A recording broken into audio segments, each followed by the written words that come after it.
La recette d'aujourd'hui est une pépite. On a combiné le butter chicken et les cheese naan pour en faire des naan au butter chicken. Je pense bien que c'est les meilleurs pains garnis que j'ai mangés de ma vie. Le naan était hyper moelleux avec un petit beurre persillé et à l'ail. Puis la farce exceptionnelle, faut absolument tester. J'ai commencé par réaliser ma recette de naan classique. Donc j'ai mélangé de l'eau tiède avec du sucre ou du miel et de la levure boulangère. Je laisse mousser quelques minutes. Puis j'ai rajouté de la farine, de l'huile d'olive et du sel. On peut rajouter de l'huile normale ou du beurre. Et quand j'ai commencé à mélanger, j'ai réalisé que j'ai oublié l'ingrédient le plus important qui est le yaourt grec.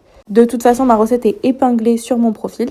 On pétrit bien, puis on couvre et on laisse pousser le temps de préparer la farce. Dans un petit bol, on va commencer par mélanger tous nos épices, le poivre, le sel, le curcuma, le gingembre, le garam masala, etc. Tout sera écrit en bas. Puis notre poulet, on y rajoute du yaourt grec, le jus d'un demi-citron et nos épices. On mélange bien.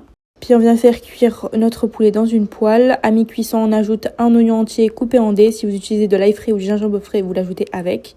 Quand c'est bien cuit, on rajoute une cuillère à soupe de tomates concentrées, un peu de sucre, un fond d'eau et 2 cuillères à soupe de crème fraîche. On termine par de la coriandre fraîche ciselée et on laisse de côté. On reprend notre pâte, on la divise en 8 boules qu'on va venir étaler sur un plan de travail fariné, c'est très important, en forme de rond. Et uniquement sur un côté, on vient mettre de la farce et du fromage de notre choix. On va, avant de refermer, on rajoute un petit peu d'eau pour bien sceller et puis on recouvre comme un empanada. On n'hésite pas à bien appuyer pour pas que la farce ressorte. Et puis on prend notre naan et on va venir le faire cuire sur une poêle bien chaude. On retourne régulièrement et quand c'est bien cuit sur un côté, on va venir rajouter du beurre, on retire et puis on vient beurrer le deuxième côté. Et quand c'est bien chaud, c'est excellent. Bon appétit à vous!